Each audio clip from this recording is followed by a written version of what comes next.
തൃശൂർ പാലയൂർ പള്ളിയിൽ കയറി police Carol ഗാനം മുടക്കിയ സംഭവമാണ് രാവിലെ കണ്ടൊരു വാർത്ത. പോലീസിൽ ചെയ്തത് സംഘപരിവാർ പ്രകടനം എന്ന നിലയിലാണ് എല്ലാവരും കാണുന്നത്.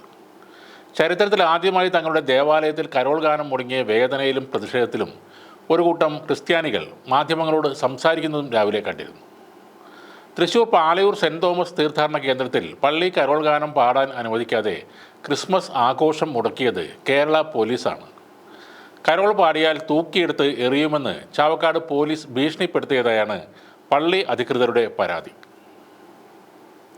ഇതൊരു ആസൂത്രിത സംഘപരിവാർ അജണ്ടയാണ് എന്ന് പറയാൻ ഒരു കാരണം കൂടിയുണ്ട്. കഴിഞ്ഞ ഫെബ്രുവരിയിൽ ഗ്യാൻവ്യാപി പള്ളിയുടെ വിഷയം 24 ന്യൂസ് ചാനലിൽ ചർച്ചയ്ക്കെടുത്ത സമയത്ത് ഹിന്ദുത്വവാദികളുടെ ആളായി അവിടെ എത്തിയത് ഹിന്ദു ഐക്യവേദി നേതാവ് RV ബാബു ആയിരുന്നു.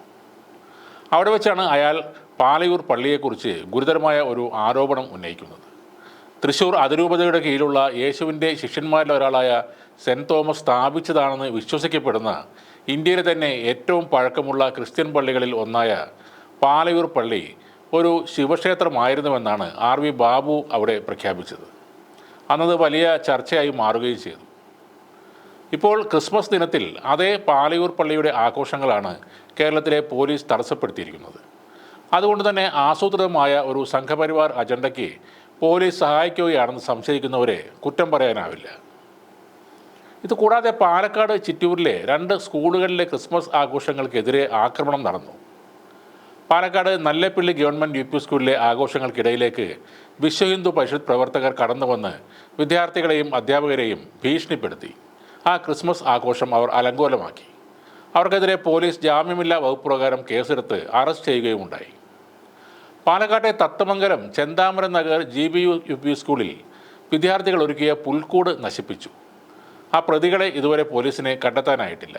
2 സംഭവങ്ങളിലും സംസ്ഥാന ന്യൂനപക്ഷ കമ്മീഷൻ സ്വമേധയാ കേസെടുക്കുകയും വിഷയത്തിൽ 15 ദിവസത്തിനകം വിശദമായ റിപ്പോർട്ട് സമർപ്പിക്കണമെന്ന് ആവശ്യപ്പെട്ട് ജില്ലാ പോലീസ് മേധാവിക്ക് നോട്ടീസ് അയക്കുകയും ചെയ്തിട്ടുണ്ട്.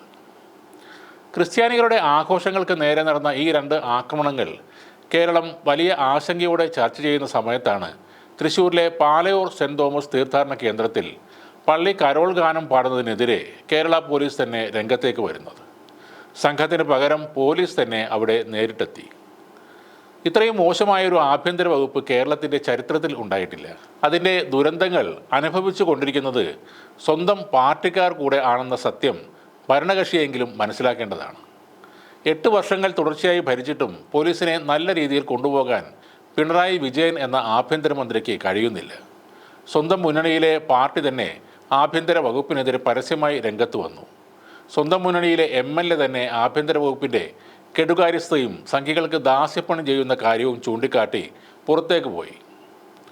ആഭ്യന്തരമന്ത്രിയെ തിരുത്തുന്നതിന് പകരം പുറത്തുപോയ MLAയെ തെറിവിളിക്കാനാണ് അണികൾക്ക് ഇപ്പോഴും ആവേശം. കേരളത്തിൻ്റെ ക്രമസമാധാന ചുമതലയിലുണ്ടായിരുന്ന ADGP MR Ajith Kumar RSS നേതാക്കളുമായി കൂടിക്കാഴ്ച നടത്തിയിരുന്നു. അവർക്ക് വേണ്ടിയുള്ള കേരള പോലീസിൻ്റെ അഴിഞ്ഞാട്ടം പൂർവാധികം ശക്തമായി തുറന്നുകൊണ്ടിരിക്കുകയാണ് ഇപ്പോഴും.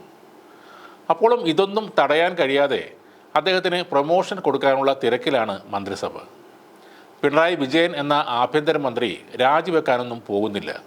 കാരണം രാഷ്ട്രീയ ധാർമ്മികത ഇല്ലാത്ത ഒരാൾ ഒരിക്കലും ഒരു സ്ഥാനവും ഉപേക്ഷിച്ചു പോയില്ല.